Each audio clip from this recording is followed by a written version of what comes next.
loolu mooy sa tontu di nga xam ne Abdou Majib maa ko jur te bi ma koy jur fekkee woo ko di nga avorté ci nii wala ci nale. Bonjour à tous et bienvenue sur Yeri TV. Moi c'est Sylvia et sur cette chaîne je fais des revues et des analyses de films et séries afro. Sur cette chaîne on donne aussi notre opinion sur nos séries préférées. Donc si c'est quelque chose qui t'intéresse, n'hésite pas à t'abonner à la chaîne. Active aussi la petite cloche pour ne rater aucune nouvelle revue. Avant de commencer, je voulais parler de l'accueil grandiose que nos frères ivoiriens ont réservé aux acteurs de Maîtresse d'un homme marié. Mais est-ce que t'as vu ça?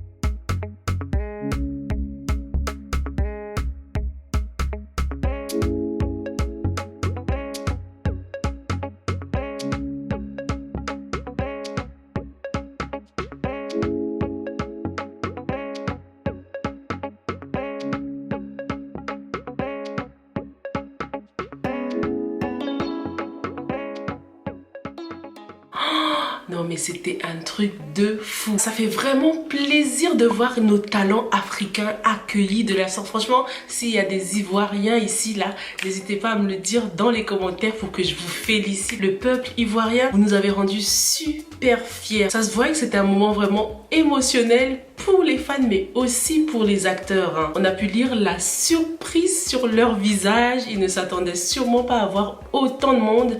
Ils ont pu mesurer l'ampleur de leur célébrité et ben voilà, ils ont été bien servis. Vivement qu'ils fassent un petit African Tour là, qui visite tous les pays d'Afrique et qui viennent nous voir ici en France aussi, hein.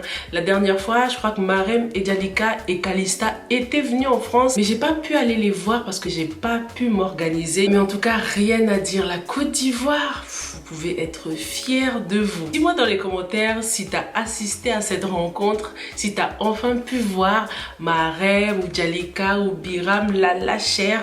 Dis-le moi dans les commentaires. Alors maintenant par rapport à cet épisode 10 de Karma, un truc que j'ai retenu par rapport à cet épisode en général, c'est vraiment la belle cinématographie et le fantastique travail au montage. On voit qu'au début de l'épisode, ça commence comme dans un paradis avec un petit déjeuner super copieux, une famille très heureuse qui sont contents, ils se font des bisous. Tout va bien dans le meilleur des mondes. D'ailleurs, on voit que Bachir n'a toujours pas trouvé le bon moment de parler de Ami Léa. Donc voilà, pas de nouveauté concernant cette famille à part le fait que ça va bien. On nous a montré aussi la scène entre les deux enfants de Bachir. Encore une scène super relatable. Mais c'était quand même curieux de voir que le frère voulait plutôt se confier à sa sœur et non à son frère. Peut-être par peur de rivalité, lui qui semble avoir un peu moins confiance en lui, peut-être qu'il a peur que son frère qui a plus confiance prenne sa meuf. Qu'est-ce que t'en penses? Dis-moi dans les commentaires. En tout cas, ils sont super mignons. Vraiment une belle famille qu'on prend tant de plaisir à regarder. Et au fur et à mesure de la série, on voit que on sort de ce paradis du début et on rentre aux enfers, tu vois. J'ai bien aimé ce contraste là entre la belle scène du début et le final, hein. Plus on avançait, plus c'était vraiment l'enfer total, le noir et l'obscurité totale. Dans cet épisode, ce qui ressort aussi, c'est l'importance des frères et sœurs, la complicité entre les frères et les sœurs. Donc on a eu le cas donc des enfants de Bachir, hein. Ensuite on a Ndeye Marie et sa sœur qui sont très complices aussi, on l'a vu depuis le début. Cette fois elles vont faire du shopping, hein, rien de plus normal. Et sa sœur, comme toute grande sœur, essaye de conseiller sa sœur par rapport au concubinage et tout ça. Et Ndeye Marie qui dit que ouais, en France c'est normal, les gens le font. Ndeye Marie, c'est pas tout le monde qui vit en concubinage en France, hein. Cette habitude, c'est vraiment pas une question de pays, ça dépend vraiment comment chacun a été élevé. Il y a sûrement des gens qui habitent en concubinage au Sénégal aussi, il y en a partout quoi. Donc Ndeye Marie, arrête, ok? Ce qu'on remarque aussi avec le personnage de Ndeye Marie, c'est son petit changement au niveau de son apparence physique. Sa dépression, sa tristesse ou plutôt son chagrin d'amour se voit bien à travers son physique. En ce moment, on la voit avec moins de maquillage, ça se voit qu'elle est pas bien. Elle a plus de plaisir à se maquiller, à se pomponner. Ndeye Marie a vraiment perdu sa joie de vivre. À la fin, on voit qu'elle pleure. La peau pauvre. Yacine nous dit ce qu'elle pense par rapport à cette scène lorsque Ndeye Marie pleurait. À ce moment, je pense que n'importe quelle femme peut se mettre à sa place. En effet, ses larmes reflètent le désir d'être avec son Madjib et à la fois le sentiment d'être un poids ou décevoir sa famille. Elle sait qu'elle devra faire un choix tôt ou tard. Est-ce que tu penses que Ndeye Marie se doute qu'à un moment faudra faire un choix? Déjà que sa sœur n'est pas d'accord avec ce qu'elle fait, sa mère aussi, et en plus son papa chéri lui a déjà mis en garde, il lui a déjà dit que les totems ne correspondaient pas, n'étaient pas compatibles. En tout cas, j'espère que dans le prochain épisode, son ex va la sortir un peu parce que là, ça va pas là. Elle déprime notre Ndeye Marie. C'est douloureux de ne pas comprendre pourquoi tu ne peux pas épouser l'homme que tu aimes alors que pour toi, tout semble si parfait. Surtout que Madjib, c'est quelqu'un de très gentil, il s'occupe très bien d'elle, c'est vraiment l'homme parfait pour elle, donc on comprend son incompréhension.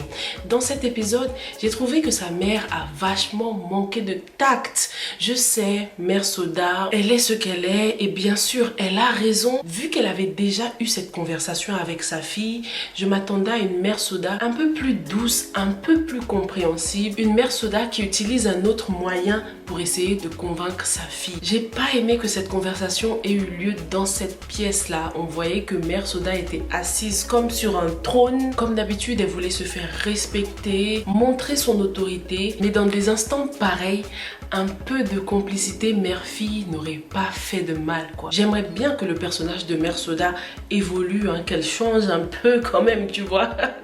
Dis-moi ce que t'en penses dans les commentaires. J'ai ici la réaction de Lamine qui habite au Sénégal. Il donne son opinion concernant Ndeye Marie et Madjib. Hein. Lui, par contre, il est d'accord avec Mère Soda parce que jusqu'ici, on le sait, hein, Madjib n'aime pas Ndeye Marie. Moi, je suis entièrement d'accord avec Mère Soda. Quand elle dit à Ndeye Marie que Madjib, il n'a pas l'air d'un gars amoureux. Même s'ils se sont disputés avant qu'il parte à Saint-Louis, il sait pertinemment que Ndeye Marie, c'est une fille fragile parce qu'ils ont passé 2 ans de leur vie ensemble.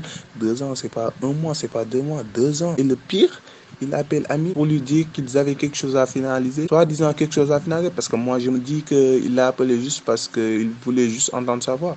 Moi, je me suis dit ça. Et au fond de lui, lui croit qu'il est amoureux, alors que c'est pas le cas. Moi, je pense que c'est pas le cas. Parce que là, s'il était vraiment amoureux de Ndeye Marie, je pense qu'au moins, il aurait pu lui envoyer un message pour lui demander comment il allait. Merci beaucoup Lamine pour ta réaction et tu as tout à fait raison. Franchement, j'aimerais beaucoup savoir ce qui a attiré Madjib. Qu'est-ce qu'il a vraiment vu en elle? Pourquoi il a décidé de franchir le pas, de demander sa main carrément, d'aller jusqu'au mariage s'il sait qu'il a encore des blessures qui n'ont pas cicatrisé? On l'a vu qu'il tient encore à Anna, il n'arrive pas à l'oublier, il n'a jamais pu lui faire ses adieux, donc c'était vraiment une rupture assez brusque. Donc je pense que Ndeye Marie, avec son caractère qui ressemble à celui de Anna, c'était vraiment la solution pour le cœur sensible de Madjib. Concernant sa relation, j'ai l'impression que le réalisateur nous fait encore le même coup qu'au début. Ndeye Marie et Madjib se sont vus à l'aéroport mais ils n'ont pas montré leur visage. On les a officiellement vus ensemble seulement quelques épisodes après. J'ai l'impression que là c'est pareil. Le coup de fil de réconciliation qu'il a eu avec Ndeye Marie pour la rassurer lorsqu'il était à Saint-Louis, on nous l'a même pas montré. Par contre, lorsqu'il appelle Ami pour le travail, là on nous montre leur conversation du début à la fin. Donc tout ça, c'est pour accentuer le fait que là vraiment quelque chose qui cloche, c'est pas réciproque. Si tu aimes des vidéos comme ça, d'analyse de cinéma afro, n'hésite pas à me mettre un petit j'aime d'encouragement, ça me fera super plaisir et en plus ça aide l'algorithme de YouTube à recommander mes vidéos à d'autres personnes. Merci beaucoup. Sa conversation téléphonique avec Ami Lord, on voit que l'opération séduction a commencé. Là, on sait que Ami, elle est unstoppable. Actuellement, elle ne vit que pour la vengeance. Elle est venue à Saint-Louis juste pour ça et son détective privé, il fait un bon travail aussi. Hein. Lorsqu'on l'a montré sur le balcon de l'hôtel, je me suis dit mais lui c'est le fétiche sur le toit de Karaba, c'est pas possible. En plus, il y avait une espèce de statue dans cet hôtel qui me faisait vachement penser à un fétiche. C'est incroyable, j'arrive pas à m'enlever cette image du fétiche sur le toit de la tête. Hein. Il entend tout, il voit tout, il sait tout. Maintenant, parlons de la mère de Madjib et Chérif. Finalement, on dirait que Chérif n'est au courant de rien. Et j'ai même l'impression que personne n'est au courant dans cette famille à part la maman de Majib. Quelle élégance, quelle prestance, j'adore cette actrice. Analysons la tenue qu'a portée la mère de Majib. J'ai ici la réaction de Erika qui habite en France. Lors du dîner de famille, la mère de Majib est habillée en violet, donc en total look violet. Le violet a une signification positive, donc de la royauté. À l'époque, c'était une couleur qui n'était pas facile à trouver, donc un mélange de bleu et de rouge. Mais il a aussi une grande signification négative qui peut exprimer la mélancolie et la solitude. Donc on peut le voir aussi également quand Anna montait les marches et qu'elles se sont retrouvées face à face, où elle a donc à la fin de cette séquence, de cette scène, baissé la tête et commencé à réfléchir, à se remettre en question, à être triste, seule, raison pour laquelle autour d'elle il n'y a personne, c'est sombre, c'est noir. Merci beaucoup Erika, j'adore ton interprétation. Donc apparemment Anna avait envoyé un message à Majib pour lui dire qu'elle était enceinte et son frère a dû intercepter le message. Ce qui veut dire que Majib ne savait même pas qu'Anna était enceinte. Sa mère commence à éprouver des regrets par rapport à ce qu'elle a fait il y a 5 ans. Est-ce que tu as vu comment elle a dominé Chérif? Tu as vu comment sa mère avait de l'autorité sur lui? Depuis le début, on voit qu'elle gronde souvent le grand frère, mais elle parle toujours doucement à Majib quoi. Et certaines personnes commencent à se demander si elle est bien la mère des 2 garçons. Zahoura qui habite en Mauritanie nous dit: je ne sais pas si c'est moi, mais la mère de Majib exagère. J'ai l'impression que c'est pas la véritable mère de Chérif, ou du moins la manière dont elle a agi hier. On aurait dit qu'elle a juste éduqué Chérif. J'espère qu'on se trompe parce que c'est un peu trop flagrant quoi. Son chouchou, tout le monde le sait, c'est le Benjamin. En plus, Chérif ressemble tellement à son père, tu vois, le casting a été bien fait. Donc le père, on a déjà la confirmation. Il a déjà dit que c'était lui le géniteur. Mais je sais pas, c'est un peu too much cette préférence qu'elle a pour Majib, hein, la maman. Dis-moi ce que t'en penses dans les commentaires. En plus, j'ai Tala qui habite au Sénégal qui dit: on peut comprendre que Majib soit son préféré, mais elle n'avait pas le droit de parler ainsi à Chérif. S'ils étaient des frères, ils auraient de la jalousie, etc. On commence vraiment à se poser la question, hein. Est-ce que c'est vraiment la mère de Majib, la génitrice, comme ils disent, de Chérif? Mais elle ne le considère pas du tout. Lorsqu'elle l'appelle, elle veut tout de suite parler à son Benjamin. Moi, je me suis dit au départ, elle accorde beaucoup d'importance à Majib parce qu'il est un peu plus fragile et un peu plus sensible. En plus, il était un drug addict. Mais là, ça devient obsessionnel, c'est limite méchant quoi. Ceux qui ont déjà lu la chronique, ils doivent être en train de rigoler. Genre non mais eux ils ont rien compris. Non mais c'est bon quoi. Le gang des spoilers là. Ne nous spoilez pas, ok? Laissez-nous savourer, découvrir, avoir du suspense, ok? C'est ce qui fait le charme d'une série. Maintenant, est-ce que la mère de Majib a agi par amour pour son fils, pour protéger son fils parce qu'elle était vraiment convaincue que Anna avait une mauvaise influence sur son fils, ou bien elle a agi par réputation pour sauver la réputation? Est-ce que cette mère est méchante, gentille, aimante?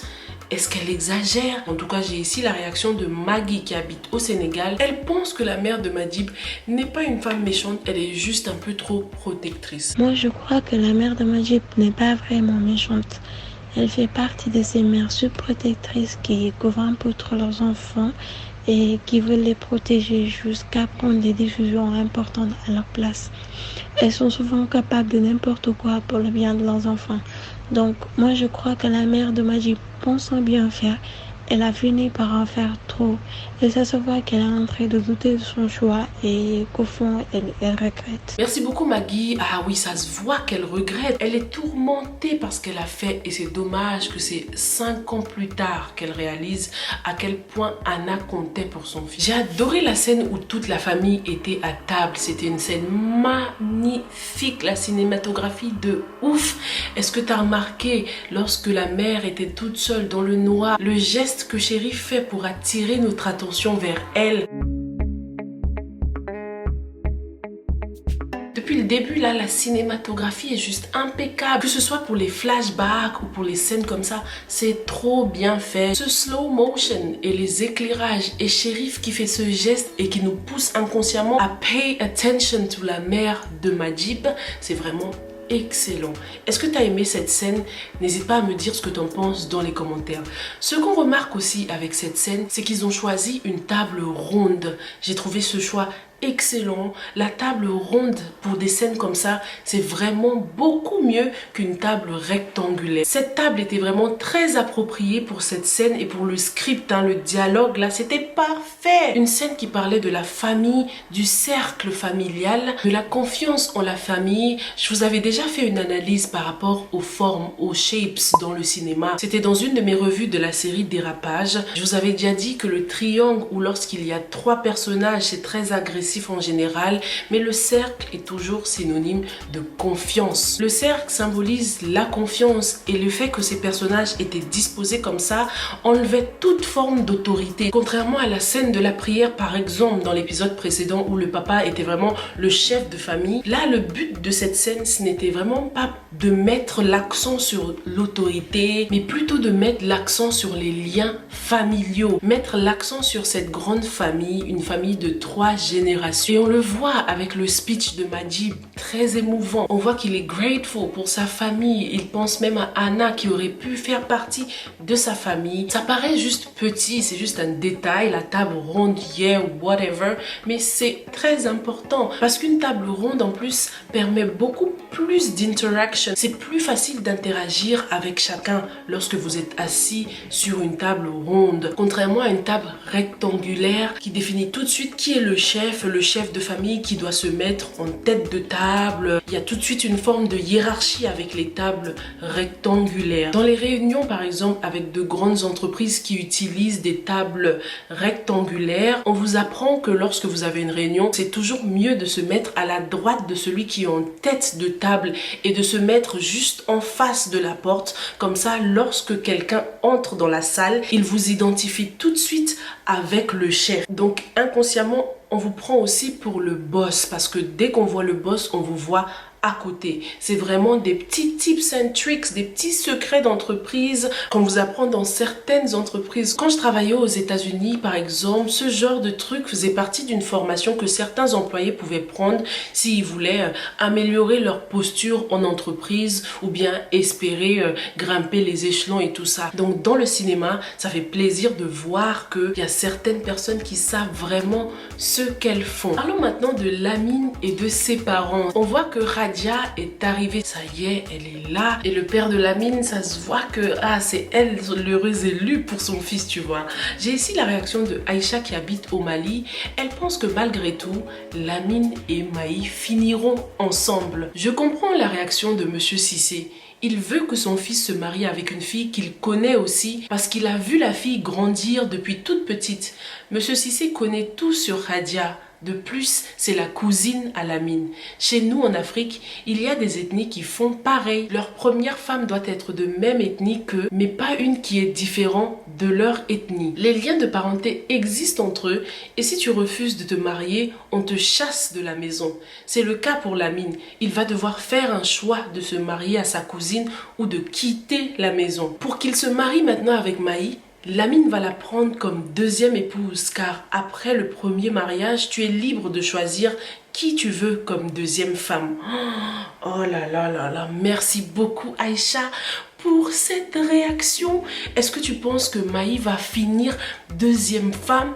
Tout ce qu'elle ne veut pas, parce que déjà que sa mère est troisième femme, si tu lui parles de deuxième femme, mais ça va être la mort pour elle. Je pense que d'un côté ce sera une leçon de vie pour Maï parce qu'elle va un peu moins juger sa mère, essayer plutôt de la comprendre, mais d'un autre côté ce sera vraiment triste pour elle quoi, tu vois. J'ai l'impression que c'est vraiment ce qui risque de se passer parce que Lamine n'arrivera jamais à tenir tête à son père, il n'y arrivera pas et je le vois mal quitter la maison, même si c'est un garçon très moderne, très dans l'air du temps, la tradition finira par le rattraper.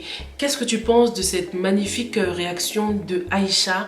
N'hésite pas à me dire ce que tu en penses dans les commentaires. J'ai aussi Zoudati qui fait partie de la team Lamine Maï. Elle aussi, elle pense que les deux finiront ensemble et que Kadia là, elle nous cache bien son jeu à jouer à la douce et tout ça. Parce que pour l'instant, on l'entend à peine parler. Elle a l'air d'une femme qui accepte tout ce qu'on lui dit de faire. Mais peut-être qu'elle va changer et nous montrer sa vraie nature après. Écoutons la réaction de Zoudati et puis on revient tout de suite pour en parler. Cette Radia-là, je la sens pas du tout.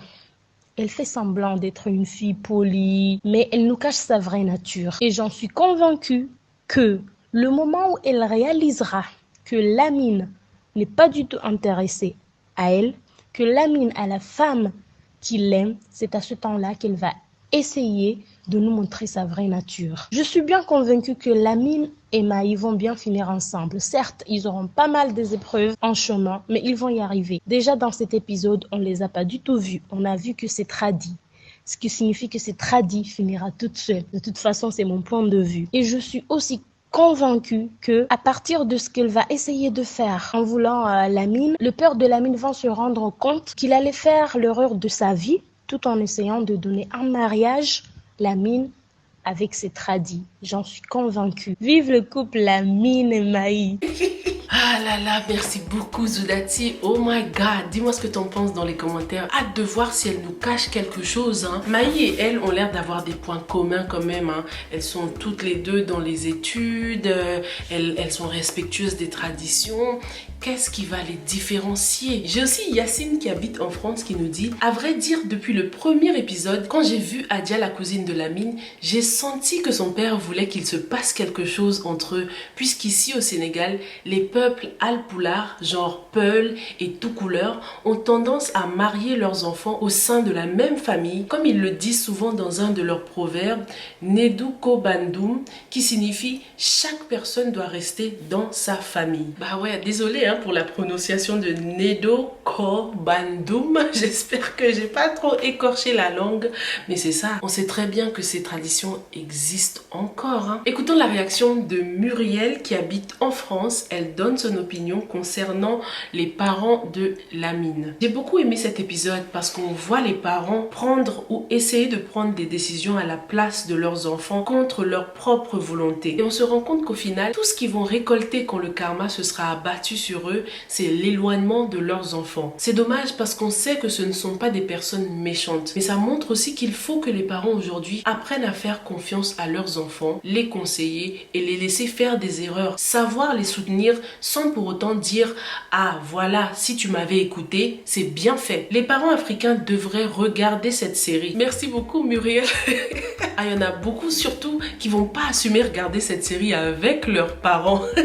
En tout cas, c'est bien que la série dénonce aussi la relation toxique que peuvent avoir les parents dans la vie de leurs enfants. Ce qui ressort aussi dans cet épisode, c'est le rôle que jouent les mamans dans leur foyer. On a vu ça avec la mère de Majib, la mère de Ndeye Marie et aussi la mère de Lamine. Dans la série Karma, aujourd'hui pour moi, elle montre le rôle d'une mère. Parce que comme on l'a vu chez la maman de Ndeye Marie, on a vu qu'elle a peur de ce que sa fille va s'engager dans un mariage où elle n'a pas confiance en l'homme. En plus, elle parle aussi du marabout. Et c'est la vérité parce qu'on connaît tous que Majib n'aime pas Ndeye Marie. Moi, de Majib est une femme très douce. C'est juste qu'elle n'a pas pu prendre des bonnes décisions au bon moment. Parce que voir ton enfant souffrir dans un hôpital, et pour elle, la l'unique manière de voir son fils sortir de cet état, c'était de dégager un de sa vie. Et pour ça, il a même fait souffrir une grand-mère, une fille.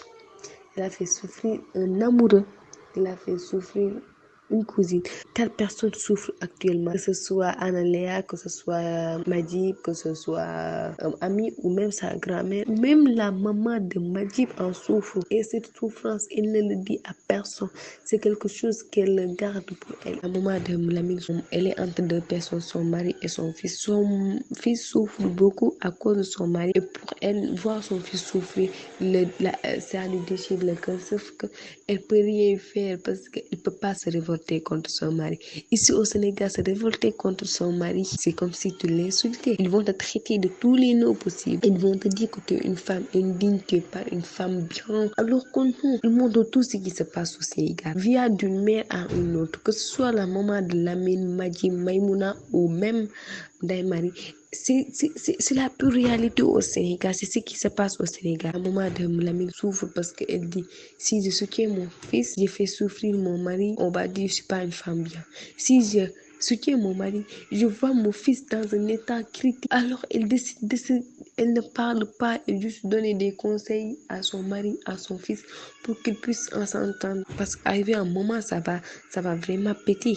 Ça va vraiment péter. Merci beaucoup pour ta belle analyse du rôle des mères dans cette série. C'est vraiment important. Elles ont un rôle super important dans la série. Merci beaucoup pour toutes vos réactions super pertinentes comme d'habitude. Si toi aussi tu as envie d'envoyer ta réaction, n'hésite pas à le faire au numéro qui s'affiche sur l'écran, ok? N'hésite pas. Envoie ta réaction pour participer à cette expérience de la série Karma. Bravo à Marodi encore une fois pour cette super belle production et bravo aux acteurs qui nous bluffent, ils assurent, c'est vraiment incroyable. Allez, merci beaucoup d'avoir regardé jusqu'au bout. Moi en attendant, je te retrouve dans la prochaine revue. Stay safe and stay blessed. Bye.